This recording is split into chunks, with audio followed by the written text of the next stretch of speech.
एक सास की 5 जादुई बहुएं। अरे चल मंटू, जल्दी से मेन काम में बदल कर दिखा, हाल तू जलाल तू, रूप बदल दे तू। एक बड़ी भीड़ ने जादूगर अजूबे को चारों ओर से घेरे हुए था।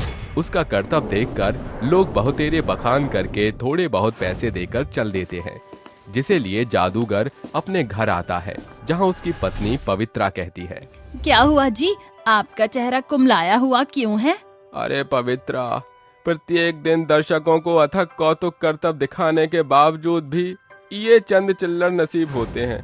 अरे जादूगरी में सैकड़ों जोखिम के बावजूद विशेष कमाई नहीं होती, तो चेहरा कुम्हलाएगा नहीं तो क्या होगा? परेशान ना हो जी, ये बुरा दौर भी बीत जाएगा। अरे पवित्रा, मैं चाहता हूँ कि तुम मुझे एक पुत्र जन कर दो, ताकि हम पिता और पुत्र मिलकर आने वाले भविष्य में अपने कौतुक करतब से खूब कमाई करें। इसके पश्चात पवित्रा प्रत्येक वर्ष गर्भवती होकर बेटियां जनती है। ये सिलसिला 5 सालों तक चलता है। अब अजूबा और पवित्रा 5 बेटियों के माता पिता बन चुके थे। अजी, मैं किसी काबिल नहीं, आपको एक पुत्र सुख भी ना दे सकी। अरे खुद को क्यों दोष देती हो? हम दोनों दंपत्ति पिछले 5 सालों से इसी प्रयास में तो लगे हैं। क्या पता भगवान की यही योजना हो कि मेरा भाग्य मेरी 5 बेटियों के हाथ में ही बंधा हो, इसलिए हमें पुत्र प्राप्ति न हुई हो। समय गुजरता है। जादूगर अजूबा रोजाना कोसों दूर जाकर अपने कौतुक करतब करके जो कमाई करके लाता, उससे सभी का पेट पालता। कुछ सालों बाद, अरे देखते ही देखते 5 साल का पड़ाव पार हो गया।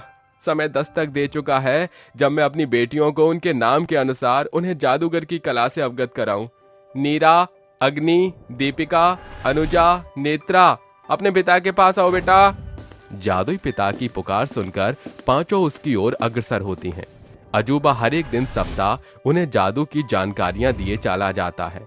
देखते ही देखते 5 वर्ष और पूर्ण हो जाते हैं। नीरा, तुम इस जादूगर पिता की पहलौटी संतान हो, इसलिए तुम अपने मुंह से पानी का कौतुक करतब दिखाओगी। अग्नि, तुम आग का कौतुक करतब दिखाओगी। अग्नि, ज्वाला तुम्हारा बाल भी बांका नहीं कर सकेगी। दीपिका, तुम अपने तार जैसे लंबे कद से कौतुक करतब दिखाओगी। अनुजा, तुम अपने बौने कद से दर्शकों को सर्वाधिक हर्षोल्लास से भरोगी। और नेत्रा, जिस अंधेर नगरी को भी आंख भरकर देखेगी, तुम्हारी कौतुक करतब से वो रोशनी से उजागर हो जाएगी। जाओ और जाकर 5 बहनें अपने जादुई कौतुक करतब का प्रयोग करो। 5 जादुई बहनें एक साथ निकल पड़ती हैं। अगर हम 5 बहनें इस भरे बाजार में अपना जादुई करतब दिखाएं, तो हम कई गुना ज्यादा कमाई कर सकते हैं। हाँ चलो। 5 बहनें बीच बाजार अपना जादू दिखाना शुरू करती हैं। जहां अग्नि आग के अंगारे, वहीं नीरा जल का झरना बन जाती है और बौनी बहन अनुजा कहती है, जादुई बहनों का खेल निराला, एक अग्नि का ज्वाला, दूजी पानी का प्याला, आओ आओ दर्शकों। देखते ही देखते जादुई बहनों का कौतुक करतब देखने के लिए भीड़ भड़ाका जमा हो जाता है। दिन भर दोपहरी में दर्शकों को जादू दिखाकर सांझ की बेला को 5 पैसे लिए घर लौटती हैं। पिताजी, हम 5 बहनों ने अपने जादुई करतब से इतने पैसों की कमाई की है। जानते हैं पिताजी, जब अग्नि और नीरा जीजी अपने मुंह से आग पानी की बौछार कर रही थी, तो लोगों ने हम जादुई बहनों का खूब बखान किया। जुग जुग जियो मेरी बच्चियों, ऐसे ही अपने जादूगर पिता का नाम रोशन करना। फिर एक दिन अजूबा और पवित्रा गांव की सीमा से बाहर जा रहे थे, जहां दुर्भाग्यवश उनका देहांत हो जाता है। ये खबर सुन 5 बहनें बोलती हैं, शायद इसी बुरे मंजर के लिए हमारे पिता ने हम बहनों को जादू का करतब सिखाया था। सभी बहनें अपने जादुई खेल करतब को पेट भरने का जरिया बना लेती हैं। एक रोज जब 5 सड़क पर दर्शकों को जादू दिखा रही थीं, तभी वहां सुलोचना आती है। लंबी बहन चुए आसमान की तराई को, बौनी बहन करे अपनी बड़ाई खुद। क्या देखा है दर्शकों ऐसे कौतुक करतब की लड़ाई। जादुई बहनों का कारनामा देख सुलोचना अपना स्वार्थ साधते हुए सोचने लगती है, किसी तरह अगर ये कौतुक करतब दिखाने वाली जादुई बहनें मेरी बहू बन जाएं, तो मुझ बुढ़िया के बुरे दिन बदल जाएंगे और बहू बनने के बाद इनकी बागडोर मेरी बुलंदियों का कारण बनेगी। सुलोचना उनके घर का पोह पता करके अगले दिन शगुन के संग उनके पास चलकर आती है। जी आप कौन? बेटी मैं। तुम पांचों बहनों को अपनी बहू बनाना चाहती हूँ। तुम पांचों का सादगी स्वरूप मुझको भा गया है। मेरी बहू बनकर मेरे बेटों और मुझ बुढ़िया का भाग्य संवार दो।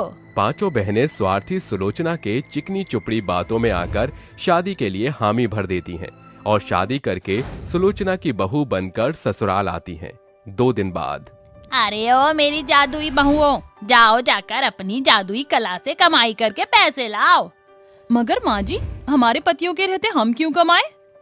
सासू माँ सोचिए, जब हम बहुएं बाजार के बीच जादू का करतब दिखाएंगी तो लोग आपके बारे में बातें नहीं बनाएंगे?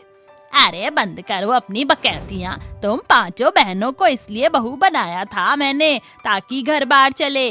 अब निकलो और सांझ की बेला से पहले मत आना।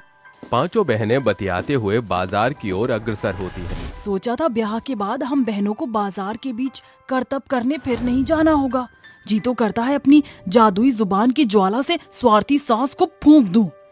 शायद हम पांचों बहनों के भाग्य में जादू का करतब करके ही पेट पालना लिखा है। पांचों बहनों की निगाह एक चौरस पत्थर पर पड़ती है जिस पर खड़ी होकर वो अपना जादुई कारनामा करने लगती है। अग्नि के मुंह से आग निकलती तो नीरा जल का सोता बहाती। बौनी और लंबी बहनें लाजवाब बार बार लंबी छोटी होकर लोगों का दिल बहलाकर मिले पैसे लिए घर आती हैं। ये लीजिए सासू माँ, हम बहनों के जादुई करतब से आज कुल मिलाकर इतनी कमाई हुई है। शाबाश मेरी सर्वगुणी बहुओं, ऐसे ही जिन्न का जादू करते रहो। समय गुजरता है। पांचों बहुएं प्रत्येक दिन दोपहरी बीच बाजार सड़क स्थलों पर अपने जादुई कौतुक करतब से कमाई करके सांझ को पैसे सुलोचना को देती। एक सांझ जब वो पांचों घर लौटती हैं तो उनके घर के इर्द गिर्द लोगों की बड़ी भीड़ खड़ी होती है। उनका घर आग से धू धू कर रहा होता है। कब से हम तुम पांचों पतोहू के राह निहारत रहे बिटिया, जाने कैसे तुम्हारे घर में आग लगी। तुम पांचों का परिवार अंदर आग से जंग लड़त है। अरे झुमके, आग की लपटें बढ़ती देखकर तो लग रहा है कि सुलोचना और उसके सपूत का अंग भंग होकर अस्थियों में बदल गया होगा। एकाएक आग को चीरती हुई सुलोचना की बुलंद चीख बहुओं को सुनाई देती है। बहू बचाओ बचाओ। शायद इसी पलचन के लिए हम पांचों ने जादू सीखा। अग्नि, जल्दी से जाकर दरवाजा तोड़ो। दीपिका, अपना कद बढ़ाकर मुझे अपनी हथेली पर उठाओ। और नेत्रा, तुम मेरी आंखें बनोगी। अपनी रोशनी से अंदर की इस रात की बढ़ती बेला को सवेरा कर दो ताकि हमारा काम आसान हो। आंखें बने मेरा बसेरा, सांझ से हो जाए सवेरा। नेत्रा के जादू से सांझ की बेला सवेरे में बदल जाती है। आग को तारती बघाड़ती बहू अग्नि दरवाजा तोड़ती है, जिसके बाद दीपिका नीरा को अपने हाथ पर उठाकर लंबी होती है। जैसे खड़ा है गांव में खंबा, हो जाए मेरा कद लंबा। ये कहते ही दीपिका का कद एकाएक लंबा हो जाता है। फिर नीरा कहती है, हो जाए मेरा मुख जलधार, जल की करूं बदरा बौछार। नीरा का मुंह जल का सोता बनकर बरसने लगता है। सुलोचना अपने बेटों समेत सुरक्षित बाहर निकल आती है। सारा घर ध्वस्त हो गया, अब हम कहाँ जाएंगे? माँ जी, हम बहुओं के मायके का पड़ाव पास ही है। सुलोचना अपने बेटे बहुओं के साथ उनके पिता के पुराने घर आती है। अरे बहू, ये घर तो अंधेर नगरी बन गई है। नेत्रा अपने आंखों के जादू से पूरे घर में रोशनी भर देती है। पांचों बहुएं अपनी सास की सेवा बड़ी करती हैं। कुछ दिन बाद, सासू माँ, सप्ताह भर हो चला है, हम पांचों बहुएं जादू दिखाने जा रही हैं। सांझ तक आ जाएंगी। बहुओं, अपनी स्वार्थी सास को माफ कर दो। अब तुम्हें कहीं जाकर करतब करने की जरूरत नहीं। तुम्हारे पति को अपनी जिम्मेदारी का पाला पड़ गया है। अब मेरी बहुएं सिर्फ ससुराल की बागडोर संजोएंगी। ये सुनकर पांचों बहुओं के चेहरे चमक उठते हैं और वो अपने ससुराल में सुकून से रहने लगती हैं। दो हमशक्ल बहुएं और सास परेशान। अरे हरामखोर, तेरी इतनी हिम्मत कि तूने मेरी ही पीठ पीछे इतना बड़ा छुरा घोंपा। निकल जा तू मेरे घर से। तू अब यहाँ नहीं रह सकती। माँ जी, मैं तुम्हारे पैर पड़ती हूँ, मुझे घर से मत निकालिए। इतनी रात के समय मैं कहाँ जाऊंगी? जहाँ तुझे जाना है तू जा, लेकिन अब तू इस घर में एक पल और नहीं रुक सकती। कामिनी घर का दरवाजा बंद करके अंदर चली जाती है। आखिर कामिनी ने अपनी बहू को इतनी रात के समय घर से बाहर क्यों निकाला? आखिर ऐसा वंशिका ने क्या किया था जिसकी वजह से उसकी सास कामिनी इतने गुस्से में थी? आइए कहानी में थोड़ा पीछे चलते हैं। पिताजी, पिताजी कहाँ हैं आप? अरे क्या हुआ बेटी, क्यों चिल्ला रही हो? ये देखो मेरी साइकिल टूटी हुई है। ये सब किसने किया? जरूर ये सब वंशिका ने ही किया होगा। उसको मैंने मना किया था कि मेरी साइकिल ना चलाए। वंशिका, वंशिका कहाँ हो तुम? अरे जल्दी यहाँ पर आओ। आ गई पिताजी। क्या हुआ पिताजी, आप इतने गुस्से में क्यों हो? अरे तुमने हंसिका की साइकिल क्यों तोड़ी जब उसने तुम्हें मना किया था चलाने के लिए? लेकिन मैंने साइकिल नहीं तोड़ी, इसे कोई गलतफहमी हुई है। मैंने खुद तुम्हें मेरी साइकिल चलाते हुए देखा था। झूठ मत कहो। लेकिन मैं झूठ क्यों बोलूंगी? अरे बस करो, बहुत हुआ। हर रोज तुम दोनों के झगड़े देखकर मैं परेशान हो चुका हूँ, इसलिए मैंने तुम दोनों की शादी का फैसला किया है। लेकिन पिताजी, हमारी शादी की इतनी जल्दी क्या है? तुम दोनों की शादी होने के बाद तुम दोनों मेरा सिर खाना बंद कर दोगी। अरे तुम्हारे जुड़वा होने से मैं परेशान हो गया हूँ। ऐसा कहकर राजेश वहाँ से चला जाता है और कुछ ही दिनों में एक अच्छा सा घर देखकर उन दोनों बहनों की शादी एक ही घर के दो लड़कों से करवा देता है। बेटी वंशिका, तुम बहुत समझदार हो। अपना और अपनी बहन हंसिका का ख्याल रखना। दोनों विदा होकर अपने ससुराल आ जाती हैं। ससुराल आने के बाद वंशिका घर की जिम्मेदारी को संभालना शुरू कर देती है। वहीं हंसिका जब देखो टीवी या बाहर घूमना और रात को देर से घर आना करती रहती है। एक दिन उसकी सास कामिनी रात को पानी पीने के लिए उठती है। अरे ये क्या, कमरे में तो पानी ही नहीं है। एक काम करती हूँ, रसोई से जाकर ले आती हूँ। कामिनी अपने कमरे से रसोई में जा रही होती है कि तभी उसे घर के दरवाजे से हंसिका आती हुई नजर आती है। अरे ये इतनी रात गए, हंसिका कहाँ से आ रही है? कामिनी उसे देखती ही रह जाती है, जिसके बाद हंसिका चुपचाप अपने कमरे में चली जाती है। कामिनी अपने मन में सोचती है, इतनी रात को ये कहाँ से आ सकती है? मुझे तो कुछ गड़बड़ लग रही है। कल सुबह ये बात मुझे पूछनी ही होगी। पानी पीने के बाद कामिनी सोने के लिए चली जाती है। अगले दिन सवेरा होते ही हंसिका अपनी रात की साड़ी लेकर अपनी बहन वंशिका के कमरे में जाती है और उसे साड़ी देते हुए कहती है, ये लो बहन, ये साड़ी मैं तुम्हें देना चाहती हूँ। ये तुम पर बहुत खिलती है, आज तुम इसे ही पहनना। वंशिका खुश हो जाती है और हंसिका से साड़ी ले लेती है, जिसके बाद वंशिका हंसिका की साड़ी पहनकर रसोई में जाकर नाश्ता बनाना शुरू कर देती है। तभी कामिनी रसोई में आती है और वंशिका के बाल पकड़कर उससे कहती है, क्यों री बच्चलन औरत, क्या तुझे बिल्कुल भी शर्म नहीं? आधी रात की समय तू कहाँ से आ रही थी? मैंने खुद तुझे अपनी आंखों से देखा है। माँ जी, आप ये क्या कह रही हो? भला मैं रात को कहीं क्यों जाऊंगी? मैं तो अपने कमरे में ही थी।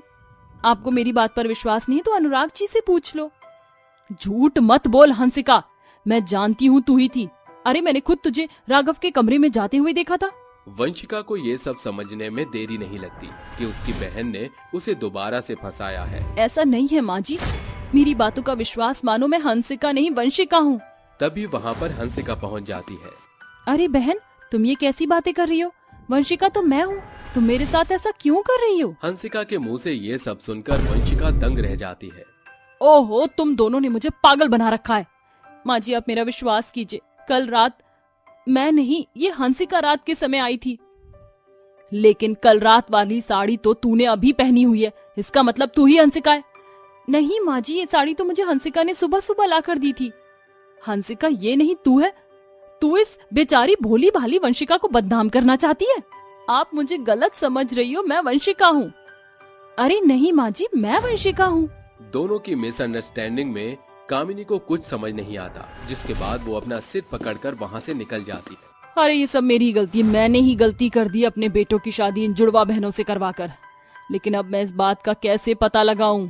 एक काम करती हूँ, इन दोनों के पतियों के बारे में कुछ पर्सनल बातें पूछती हूँ। ऐसा सोचकर कामिनी दोनों को बुलाकर उन दोनों के पतियों के बारे में उनसे पूछती है, जिसके बाद दोनों अनुराग के बारे में ही बताती हैं। हंसिका पहले भी अपनी बहन को धोखा देकर उसके पति अनुराग के साथ कई बार अकेले में समय बिता चुकी होती है, इसलिए उसे सारी बातों का पता होता है। अब तो माँ जी आपको यकीन हो गया होगा कि मैं ही वंशिका हूँ और रात के समय मैं मुंह काला करवा कर नहीं आई थी, बल्कि ये हंसिका अपना मुंह काला करवा कर आई थी। हंसिका बहुत चालाक होती है। वो हर बार की तरह इस बार भी अपनी बहन वंशिका को फंसा देती है, जिसकी वजह से रात के समय कामिनी हंसिका के धोखे में आकर वंशिका को घर से बाहर निकाल देती है। आज के बाद अगर तूने मुझे अपनी शक्ल दोबारा दिखाई तो मुझसे बुरा कोई नहीं होगा। माँ जी, मैं हंसिका नहीं वंशिका हूँ। कामिनी दरवाजा बंद करके हंसिका के साथ घर में चली जाती है। बेचारी वंशिका आधी रात के समय बारिश में भीगते हुए वहां से चली जाती है, जिसके कुछ ही दिनों बाद हंसिका धीरे धीरे अपना रंग दिखाना शुरू कर देती है। अरे ओ बुड्ढी, क्या कर रही है तू? चल जल्दी से घर के काम कर ले, बहुत मुफ्त की रोटी तोड़ ली। हाय हाय बहू, ये तू कैसी बातें कर रही है? इतनी संस्कारी होकर तुझे ऐसी बातें शोभा नहीं देती। ओए चांदनी रात की चाटी हुई कटोरी, तू मुझे पाठ मत पढ़ा। जा और घर के काम कर जाके, नहीं तो ऐसा हाल कर दूंगी कि जिंदगी में कभी उठने चलने बैठने लायक नहीं बचेगी।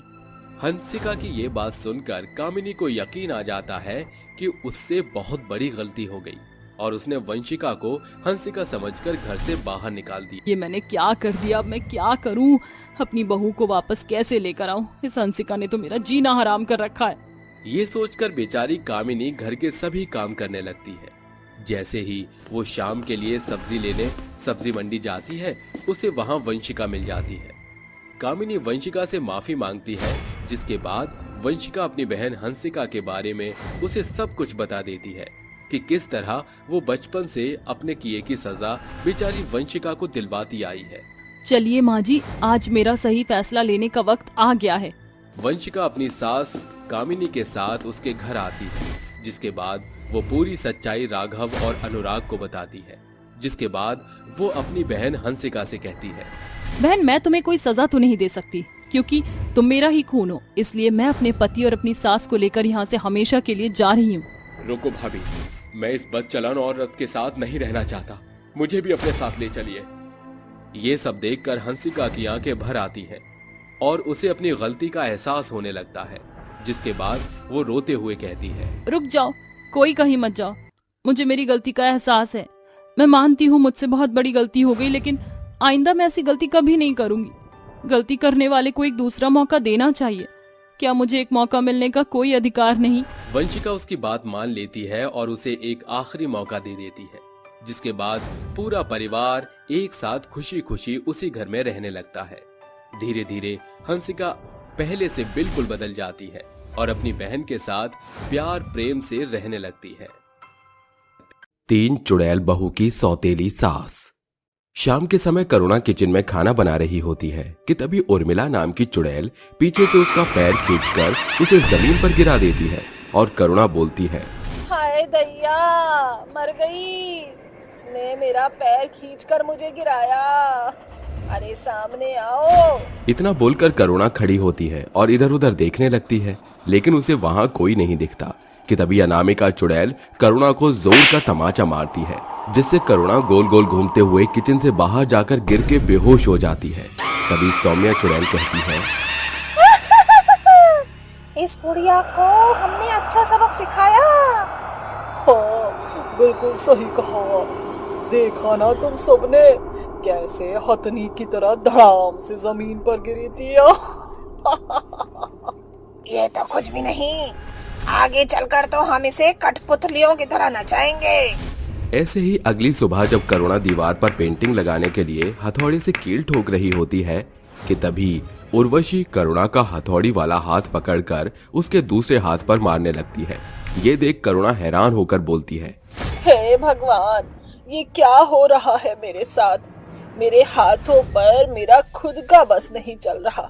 जैसे तैसे करुणा खुद का हाथ बचाती है और रूम में जाकर फर्स्ट एड बॉक्स से डिटॉल निकालती है और कॉटन से जख्म को साफ करने लगती है कि तभी सौम्या डिटॉल की शीशी बदलकर वहां तेजाब की शीशी रखकर बोलती है, अब देखना इस बुढ़िया का हाथ कैसे कबाब की तरह भुनेगा।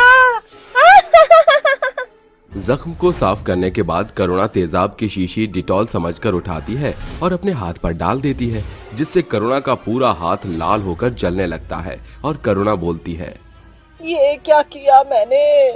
ये तो तेजाब की शीशी है।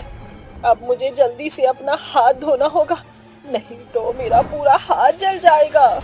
इतना बोलकर करुणा हाथ धोने के लिए बाथरूम की ओर भागती है। तभी अनामिका अपना पैर अड़ा देती है और करुणा लड़खड़ाते हुए दीवार से जा भिड़ती है, जिससे उसके सिर पर चोट लग जाती है। इसी तरह तीनों चुड़ैल हर रोज करुणा को परेशान करती। कभी उसके ऊपर गर्म पानी फेंक देती तो कभी उसे सीढ़ियों से गिरा देती। इन सब चीजों से परेशान होकर करुणा एक दिन नदी के किनारे बैठी होती है और उसी वक्त उसके सामने तीनों चुड़ैल आ जाती हैं और बोलती है, सासू माँ। क्या हुआ सासू माँ? चुड़ैल को देखकर पहले तो करुणा डर जाती है, फिर हिम्मत करके बोलती है, तुम चुड़ैलों ने मुझे सासू माँ बोलने की हिम्मत कैसे की? जब मैं अपनी तीनों बहुओं की सास नहीं बनी तो फिर तुम चुड़ैलों की क्यों बनूंगी? 3 बहुएं? क्या मतलब? हम कुछ समझे नहीं। मैंने अपनी 3 खूबसूरत बहुओं को मार दिया, तो फिर तुम क्या चीज हो? अब हट जाओ मेरे रास्ते से और जाने दो मुझे। अच्छा, तो तूने हमें मारा है। हम यही हकीकत तो जानना चाहते थे। हमें शुरू से ही लगता था कि तूने हमें मारा है, पर हमने यकीन नहीं किया। लेकिन आज तूने सच बोलकर हमारा ये भ्रम तोड़ दिया। अब बता कि तूने हमें क्यों मारा था? अनामिका के इतना बोलते ही करुणा समझ जाती है कि ये तीनों वही है और वो बोलती है, तुम्हें क्या लगता है इतनी आसानी से मैं तुम्हें अपना राज बता दूंगी? कभी नहीं, कभी नहीं। तो फिर तू हमें ऐसे नहीं बताएगी? लगता है हमें तेरी अकड़ तोड़नी ही पड़ेगी, तभी तू अपना मुंह खोलेगी। इतना बोलकर सौम्या करुणा को नदी में धक्का देती है। जैसे ही करुणा नदी में गिरने वाली होती है कि तभी सौम्या उसका हाथ पकड़कर बोलती है, तेरे पास ये आखिरी मौका है। अगर तूने हमें सच नहीं बताया तो हम तुझे मगरमच्छ से भरे इस नदी में फेंक देंगे, जिसके बाद मगरमच्छ तुझे खा जाएंगे। नदी के खूंखार मगरमच्छों को देखकर करुणा का दिल दहल जाता है और वो डरते हुए बोलती है, रुको, ऐसा मत करो, रुको रुको, मैं तुम्हें सब सच बताती हूँ, लेकिन उससे पहले मुझे यहाँ से निकालो। करुणा के मुंह से हाँ सुनकर सौम्या उसे अपनी ओर खींचती है और तभी उर्वशी बोलती है, जल्दी बता। बताती हूँ, सुनो। सोनपुर गांव में रमेश अपने 3 छोटे बेटों के साथ रहता था। उसकी पत्नी का 2 वर्ष पहले ही देहांत हो गया था, जिसके बाद रमेश ने बच्चों की परवरिश के लिए करुणा नाम की औरत से दूसरी शादी कर ली थी। जिसके बाद करुणा बच्चों को पालने लगती है और वक्त के साथ रमेश के 3 बेटे बड़े हो जाते हैं। तभी एक दिन रमेश करुणा से बोलता है, तुमने मेरे बच्चों को सगी माँ से बढ़कर प्यार किया, ये मुझ पर तुम्हारा बहुत बड़ा एहसान है। अब इस बेवकूफ को कौन बताए कि मैंने 3 बच्चों के बाप से सिर्फ पैसों के लिए शादी की है, क्योंकि ये बहुत अमीर है। इतना सोचकर करुणा बोलती है, इसमें एहसान कैसा? ये तो मेरा फर्ज था। तुम बहुत अच्छी हो करुणा। वैसे मैं तुम्हें एक खुशी की बात बताता हूँ। हमारे 3 बेटे के लिए रिश्ता आया है। 3 लड़कियाँ संस्कारी और सुशील हैं। तुम्हें सोच रहा हूँ लगे हाथ ये शादी करवा ही देता हूँ। हाँ हाँ, क्यों नहीं, ये तो बहुत ही खुशी की बात है। ठीक है, फिर मैं पंडित जी से शादी की मुहूर्त निकलवाता हूँ। जिसके बाद रमेश पंडित जी से शादी की मुहूर्त निकलवाता है। कुछ ही दिनों बाद रमेश के 3 बेटे की शादी हो जाती है, जिसके बाद 3 बहुएं घर का सारा काम संभाल लेती हैं और अपनी सौतेली सास को शिकायत का एक भी मौका नहीं देती। लेकिन इसके बावजूद भी करुणा उन्हें जली कटी सुनाने का एक भी मौका नहीं छोड़ती। ऐसे ही एक दिन करुणा मन में सोचती है, पहले इस जायदाद में ये 4 हिस्से कम पड़ गए थे, जो ये 3 और आ गईं। अब मुझे इन्हें भी देना पड़ेगा, पर मैं इन्हें क्यों दूं? क्यों ना मैं इन्हें रास्ते से ही हटा दूं। इतना सोचकर करुणा अपनी 3 बहुओं को आवाज देती है, अरियो निकम्मियों, कहाँ मर गई तीनों की तीनों? जल्दी मेरे सामने आओ। करुणा की आवाज सुनते ही उसकी 3 बहुएं उर्वशी, अनामिका, सौम्या उसके सामने आ जाती हैं और उर्वशी बोलती है, जी सासू माँ, आपने हमें याद किया? क्या कुछ चाहिए आपको? हाँ, इसीलिए तो तुम तीनों को यहाँ बुलाया है। अब सुनो, उर्वशी तुम मेरे लिए गाजर का हलवा बनाओगी, और अनामिका तुम खीर, और सौम्या तुम अभी 1 कप मेरे लिए चाय लेकर आओ। ठीक है सासू माँ, मैं बस अभी लेकर आती हूँ। जिसके बाद 3 बहुएं किचन में जाकर अपनी सास की फरमाइश का खाना बनाने लगती हैं और तभी करुणा बोलती है, यही सही मौका है। इस वक्त घर में कोई नहीं है और ये तीनों किचन में हैं, तो क्यों ना मैं इन्हें किचन में ही जलाकर मार डालूं। इससे किसी को मुझ पर शक भी नहीं होगा। जिससे सांप भी मर जाएगा और लाठी भी नहीं टूटेगी। इतना बोलकर करुणा केरोसिन ऑयल लेती है और दबे पांव किचन के बाहर जाकर किचन का दरवाजा बंद कर देती है और डिब्बे का ढक्कन खोलकर पूरा तेल दरवाजे के नीचे से किचन में बहा देती है और माचिस जलाकर वहां से भाग जाती है। वहीं किचन के अंदर तीनों बहुएं आग में झुलसकर मर जाती हैं। अपने जायदाद को खोने के डर से मैंने तुम तीनों को मार डाला और अब वो सारी जायदाद सिर्फ मेरी है। ये सारी बातें सुनकर उन तीनों चुड़ैलों को बहुत ज्यादा गुस्सा आता है और अनामिका बोलती है, तूने चंद रुपयों पैसों के लिए हम तीनों से हमारी जिंदगी छीन ली। अरे हम तो तुझे सगी सास से भी बढ़कर मानते थे, लेकिन वो कहते हैं ना, सौतेली सौतेली ही होती है, कभी सगी नहीं हो सकती। तेरा नाम करुणा है, पर क्या तुझे इस नाम का मतलब भी पता है? मतलब दया, रहम। लेकिन ना तो तेरे अंदर दया है और ना ही माँ की ममता। अपनी चुड़ैल बहुओं की बात सुनकर करुणा की आंखों में पानी भर जाता है और वो बोलती है, मैंने जो कुछ भी किया मुझे उसका पछतावा है, माफ कर दो मुझे। जिस इंसान की इंसानियत मर जाती है उसे जीने का कोई हक नहीं। इतना बोलते ही उर्वशी करुणा को नदी में धक्का दे देती है और नदी के सारे मगरमच्छ करुणा को खा जाते हैं। करुणा के मरते ही तीनों चुड़ैल बहुओं की आत्मा को मुक्ति मिल जाती है। सास बहू का जादुई तोता। माँ जी, मुझे माफ कर दीजिए, आइंदा ऐसी गलती दोबारा नहीं होगी। गलती करने की तेरी आदत हो गई है, तुझे मेरी एक बात समझ नहीं आती ना। आज मैं तुझे इसकी सजा दूंगी ताकि फिर तू कभी ऐसा नहीं कर पाए। शांता इतना कहकर चूल्हे से जलती हुई लकड़ी निकालती है और उससे अनु का हाथ जला लेती है, जिसके बाद अनु दर्द से बहुत बुरी तरह तड़पने लगती है। माँ जी, छोड़ दीजिए, मुझे बहुत दर्द हो रहा है, मेरा हाथ जल रहा है, मुझसे गलती हो गई। मैं आज के बाद हर एक चीज का ध्यान रखूंगी और अपनी किसी भी गलती को दोबारा नहीं दोहराऊंगी। माँ जी, छोड़ दीजिए। अनु अपनी सास के आगे बहुत गिड़गिड़ाती है, लेकिन उसकी सास उसके ऊपर अत्याचार करती रहती है। बेचारी अनु अपनी सास के हर एक अत्याचार को इसी प्रकार सहन करती रहती है। आखिर उसकी सास उसके ऊपर इतना अत्याचार क्यों करती है? ऐसी क्या बात थी जिसकी वजह से बेचारी बेबस अनु को इतने अत्याचार सहन करने पड़ते हैं? चलिए कहानी में थोड़ा पीछे चलते हैं। अरे ओ माँ, कहाँ हो तुम? जल्दी यहाँ आओ, देखो आज मैं कितनी बड़ी खुशखबरी लेकर आया हूँ तुम्हारे लिए। तुम सुनोगी तो खुशी से पागल हो जाओगी। अजी, ऐसी कौन सी खुशखबरी लेकर आए हो आप जिसे सुनते ही मैं पागल हो जाऊं? अरे बात ही ऐसी है। अरे भगवान ने आज मेरी सुन ली, आज तो हमारे घर खुशियाँ खुद चलकर आई हैं। अजी, अब बार बार ऐसे बातों को मत घुमाओ और जल्दी से बताओ आखिर क्या बात है। अब मुझसे और नहीं रहा जा रहा है। तो फिर सुनो, तुम उन्हें तो जानती हो ना, मदन भाई साहब को।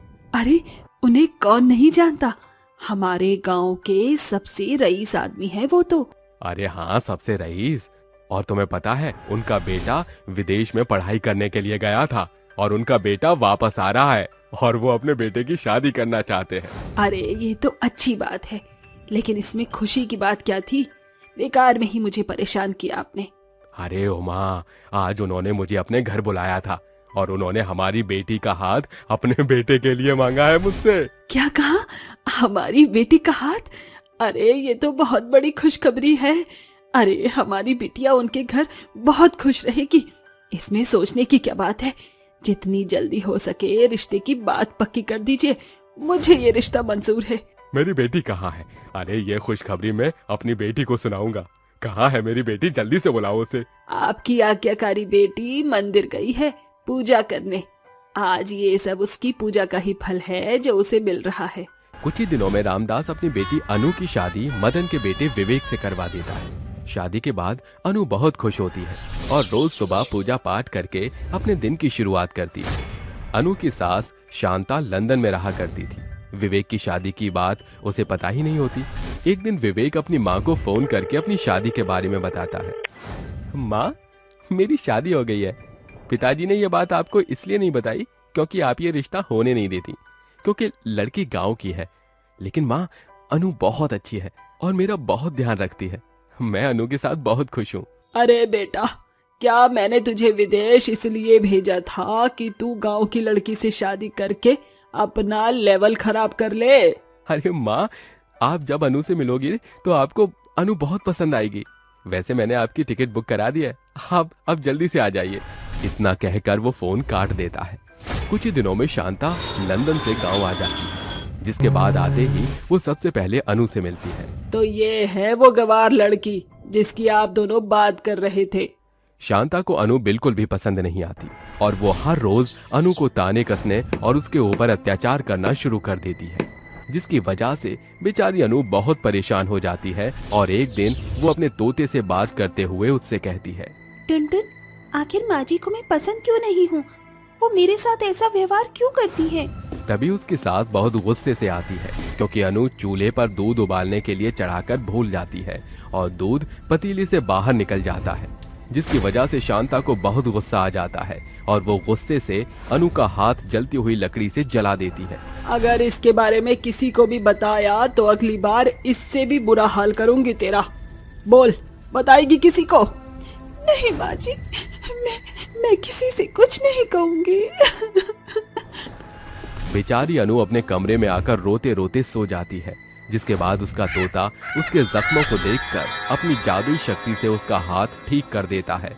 तभी अनु नींद से जाग जाती है और अपने हाथ के जख्म को गायब होते देख तोते से कहती है, ये तुमने कैसे किया? तोता ये सुनकर बोल पड़ता है, मैंने तुम्हारे सोने के बाद देवी माँ मेरे पास आई। उन्होंने मुझे जादुई वरदान दिया और कहा, मैं अनु की भक्ति से बहुत प्रसन्न हूँ। मैं उसकी मदद नहीं कर सकती, इसीलिए तुम्हें वरदान दे रही हूँ। आज से तुम उसकी सभी इच्छाओं को पूरा करोगे। आज से तुम सिर्फ तोते नहीं, एक जादुई तोते हो। उसके बाद देवी माँ गायब हो गई। तुम्हें भूख लगी होगी ना? ऐसा कहकर जादुई तोता अपने जादू से अनु के लिए खाना प्रकट करता है। अनु जिसे देखकर बहुत हैरान रह जाती है और जादुई तोते का शुक्रिया अदा करती है, जिसके बाद वो खाना खाने लगती है। लेकिन तभी उसे कुछ जलने की बदबू आती है। मुझे ऐसा लग रहा है जैसे कहीं कुछ जल रहा है। जैसे वो दोनों बाहर आते हैं, उन्हें शांता कुछ कपड़े जलाते हुए दिखाई देती है। वो कपड़े अनु की शादी के थे और उनके साथ अनु के रोजाना पहनने के कपड़े भी शांता जला देती है। माँ जी, आपने ऐसा क्यों किया? आपने मेरे सारे कपड़े जला दिए। हाँ, जला दिए, क्योंकि मुझे तेरी जैसी गवार का अपने घर में कोई सामान नहीं चाहिए, समझी तू? लेकिन अब मैं क्या पहनूंगी? मेरे पास इनके अलावा कुछ भी नहीं था। शांता वहाँ से चली जाती है, जिसके बाद अनु का जादुई तोता उससे कहता है, चिंता मत करो, मैं तुम्हारे लिए जादू से नए कपड़े बना दूंगा। जादुई तोता अनु को उसके कमरे में ले जाता है, जिसके बाद वो अनु के लिए अपने जादू से कई सारी सुंदर सुंदर साड़ियाँ प्रकट करता है, जिन्हें देखते ही अनु बहुत खुश होती है। ये तो बहुत सुंदर साड़ियाँ हैं। मैं जल्दी से नहाकर बदल लेती हूँ। शाम होने ही वाली है, पूजा भी करनी है मुझे। अनु उनमें से एक प्यारी सी साड़ी पहन लेती है, जिसके बाद वो पूजा करने के लिए चली जाती है। जैसे ही वो पूजा शुरू करती है, उसकी सास वहाँ पहुँच जाती है और उसे पूजा करते हुए देख सोचने लगती है, अरे ये क्या, मैंने तो इसके सभी कपड़े जला दिए, फिर इसके पास ये साड़ी कहाँ से आई? हो ना हो इसने मेरी ही साड़ी चुराई होगी, लेकिन मेरी तो ऐसी कोई साड़ी नहीं है। अनु को पूजा पाठ करता हुआ देख शांता को बिल्कुल अच्छा नहीं लगता, जिसके बाद वो अपने मन में सोचती है, बहुत हुआ इसका आज, ये अपनी पूजा में लीन है। यही सही मौका है इस गवार लड़की से छुटकारा पाने का। लोगों को लगेगा कि इसकी मौत पूजा की जोत से हुई है। ऐसा सोचकर वो तुरंत रसोई से मिट्टी का तेल लाती है और मंदिर के आसपास छिड़क देती है और माचिस जलाकर आग लगा देती है। वहीं दूसरी तरफ अनु पूजा करती रहती है। तभी वहां उसका जादुई तोता पहुंच जाता है, जो अपनी जादुई शक्ति से आग बुझा देता है।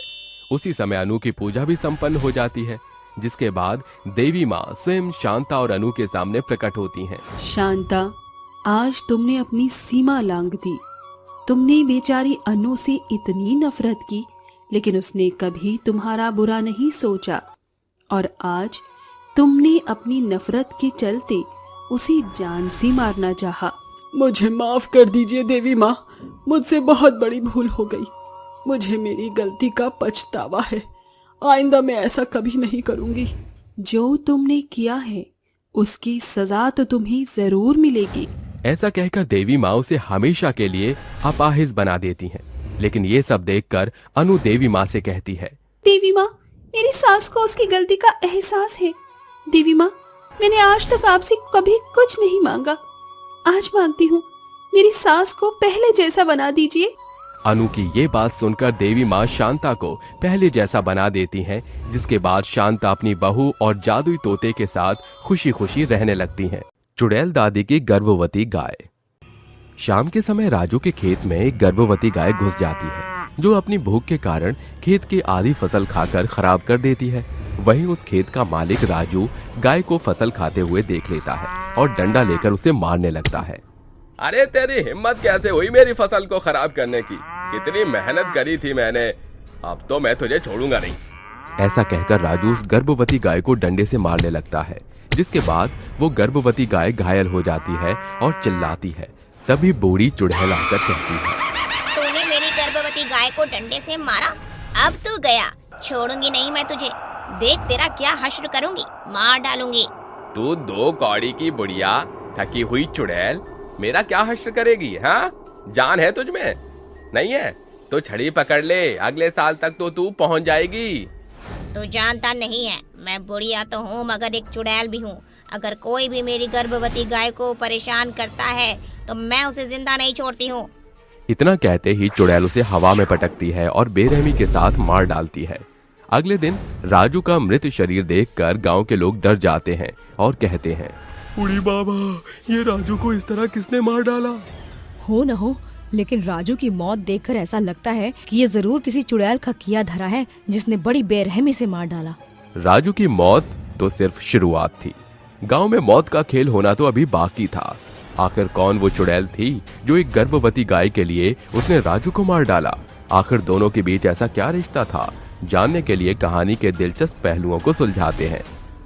अगले दिन वो गर्भवती गाय फिर भूख से व्याकुल होकर आवाजें निकालने लगती है। तभी वो बूढ़ी चुड़ैल उस गाय को सहलाने लगती है और कहती है, तुम्हें बहुत भूख लगी है ना, ये लो चारा खाओ। चुड़ैल अपने हाथ से एक एक चारा उस गाय को खिलाती है, जिसके बाद उस गर्भवती गाय को और भूख लगती है। तभी चुड़ैल उसे किसी और के खेत में ले जाकर चारा खाने के लिए छोड़ देती है। गर्भवती गाय उस खेत की भी फसल को खराब कर इधर उधर से खा लेती है, जिसे देखकर गांव के 2-3 लोग आ जाते हैं और गाय को भगाने के लिए उस पर पत्थर बरसाने लगते हैं, जिसके बाद वो गर्भवती गाय घायल हो जाती है। उसे घायल देख बूढ़ी चुड़ैल गांव के लोगों पर गुस्सा करते हुए कहती है, तुम लोगों ने मिलकर मेरी गर्भवती गाय को मार कर घायल करने की कोशिश की ना, अब मैं तुम्हें जिंदा नहीं छोड़ूंगी। मेरी गाय ने जितना दर्द सहा है उससे ज्यादा दर्द मैं अब तुम्हें दूंगी। मरने के लिए तैयार हो जाओ। अरे भागो भागो, अरे ये चुड़ैल हमारी तरफ आई, उससे पहले निकलो खेत से भाइयों। अरे हाँ, नहीं, बिल्कुल बिल्कुल। ऐसे कैसे भाग रहे हो, पहले मैं तुमसे निपट तो लूं। ये बोलकर चुड़ैल उन लोगों को हवा में उछालकर जमीन पर पटकने लगती है। उसके बाद वो उन्हें बहुत मारती है। उसके बाद वो तीनों लोग मर जाते हैं। उनकी मौत को देखकर बूढ़ी चुड़ैल हंसते हुए कहती है, जो भी व्यक्ति मेरी गर्भवती गाय को उसके खेत में से चारा खाने नहीं देगा, उसे मैं जिंदा मार डालूंगी। किसी को नहीं छोड़ूंगी, सब मरोगे। इस तरह वो बूढ़ी चुड़ैल अपनी गर्भवती गाय को बार बार दूसरे के खेतों में चारा खाने के लिए छोड़ दिया करती थी, जिसके बाद अगर कोई भी इंसान उस गर्भवती गाय को कुछ भी कहता था तो चुड़ैल उसे मौत के घाट उतार दिया करती थी। चुड़ैल को मारता हुआ गांव के लोग देख लेते हैं, जिसके बाद गांव में धीरे धीरे चुड़ैल और गर्भवती गाय का खौफ फैल जाता है। वहीं जब चुड़ैल अपने गाय के सिर पर हाथ रखकर प्यार कर रही थी, तभी एक 12 साल का बच्चा अमन आता है। जैसे जीव जंतु आत्माओं को देख सकते हैं, महसूस कर सकते हैं, बिल्कुल वैसे ही बच्चे भी भगवान का स्वरूप होते हैं। उन्हें भी आत्माएं दिख जाती हैं। इसलिए छोटे से अमन को अपनी दादी दिखाई देती है, जिसके गले लगकर वो कहता है, अरे दादी, दादी आप आ गई। आप कहाँ चली गई थी?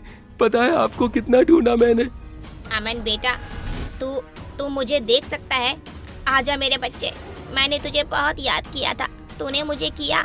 हाँ दादी, मैंने भी आपको बहुत मिस किया। मम्मी पापा तो आपके कमरे में भी नहीं जाने देते थे मुझे। मैं आपको बहुत याद करके रोता था, लेकिन अब आप आ गए हो तो कहीं मत जाना। हाँ बेटा, इस तरह दोनों दादी पोता एक साथ बैठकर बहुत बातें करते हैं। इतने में गांव के लोग चुड़ैल को कैद करने के लिए तांत्रिक बाबा को बुलाकर ले आते हैं, जो अपने मंत्र पढ़कर उस चुड़ैल दादी को एक घेरे में कैद कर लेता है और कहता है, बस बहुत लोगों को मार लिया तूने चुड़ैल। बता चुड़ैल, आखिर क्यों इतने सारे लोगों को तू मार रही है और उनके खेत क्यों बर्बाद तूने किए हैं? क्या तुझ में इतनी भी बुद्धि नहीं है? तांत्रिक ये कहते कहते उस पर भस्म फेंक देता है, जिसके बाद चुड़ैल मजबूर होकर सब बताने लगती है। 3 महीने पहले की बात है। मैं अपने छोटे से पोते अमन और बहू सुभद्रा बेटे राहुल के साथ रहा करती थी। मैं अपने पोते से बहुत प्यार करती थी। उसे अपने हाथ से खाना खिलाती तो कभी पेड़ पर पत्थर मारकर उसके साथ आम तोड़ा करती थी। फिर एक दिन मुझे अचानक से रास्ते पर घायल गाय मिली। मुझसे उस गाय को इस हालत में देखा नहीं गया और मैं अपने घर ले आई। उसकी सेवा करी, चोट पर मरहम लगाया। ये देखकर मेरे बहू बेटा चिढ़ गए और बोले, माँ जी आप पागल हैं क्या? अमन का वैसे भी खर्चा उठ नहीं पाता और आप इस गाय को और ले आई। देखिए, मैं आपको पहले ही बता दूं, मैं इसके लिए चारा वारा नहीं लाऊंगा। कोई बात नहीं बेटा, मैं खुद ले आऊंगी। तू इस गाय को यहीं रहने दे बस। बुढ़िया उस गाय को खुद ही चारा लाकर खिलाने लग गई थी। कुछ महीनों में वो गाय गर्भवती हो गई और वो बुढ़िया अपने पोते के साथ मिलकर उस गाय का ख्याल रखती, टाइम पर चारा खिलाती। लेकिन एक रोज चारा लाते वक्त उस बुढ़िया का एक्सीडेंट हो गया, जिसके चलते वो बुढ़िया चुड़ैल बन गई। वहीं दूसरी तरफ सुभद्रा और राहुल का अपनी माँ के लिए एक आंसू नहीं गिरा और उस गर्भवती गाय को उन्होंने घर से बाहर निकाल दिया। जिसके बाद मैंने अपनी गाय को चारा खाने के लिए खेतों में छोड़ दिया। मैं जानती हूँ जाने अनजाने मैंने आपकी मेहनत की फसल खराब कर दी, लेकिन अपनी भूखी गाय को मैं यूँ तड़पता हुआ नहीं देख सकती थी। बहुत बुरा किया तूने, लेकिन तुझे जाना होगा। अभी तुझे भस्म करता हूँ मैं। नहीं नहीं नहीं, अरे मेरी दादी को कुछ मत करो, वो बहुत अच्छी है। वो मेरा और गाय का बहुत ख्याल रखती है। उन्हें कुछ भी मत करो। दादी आप कहीं मत जाना। ये कहकर अमन अपनी चुड़ैल दादी से लिपट जाता है। इतने में उसके बहू बेटे भी आ जाते हैं और उसकी तकलीफ समझकर उससे माफी मांगने लगते हैं। माँ जी मुझसे बहुत बड़ी गलती हो गई। मैंने आपके साथ बहुत बुरा किया। मैं उसके लिए आपसे माफी मांगती हूँ। आपसे और आपकी गाय से। मैं इस गाय को अपने साथ रखूंगी और उसकी सेवा करूंगी। हाँ माँ, मुझे माफ कर दो। घमंड में आकर मैं पागल हो गया था, लेकिन अब से माँ ये गाय हमारे साथ रहेगी और इसका जो बच्चा होगा वो भी हमारे साथ ही रहेगा। आप निश्चिंत रहिए। आज मैं बहुत खुश हूँ। मुझे जो चाहिए था वो सब मिल गया और मेरे बेटे बहू ने गर्भवती गाय को भी अपना लिया। मुझे चिंता करने की कोई जरूरत नहीं है। और हाँ, अमन को खूब पढ़ाना लिखाना। अब मैं चलती हूँ। आप सबको मैंने जो तकलीफ दी है उसके लिए मुझे क्षमा करना। दादी दादी नहीं, आप कहीं नहीं जाओगी। चुड़ैल दादी अपने पोते को समझाकर हमेशा के लिए गांव को छोड़कर चली जाती है।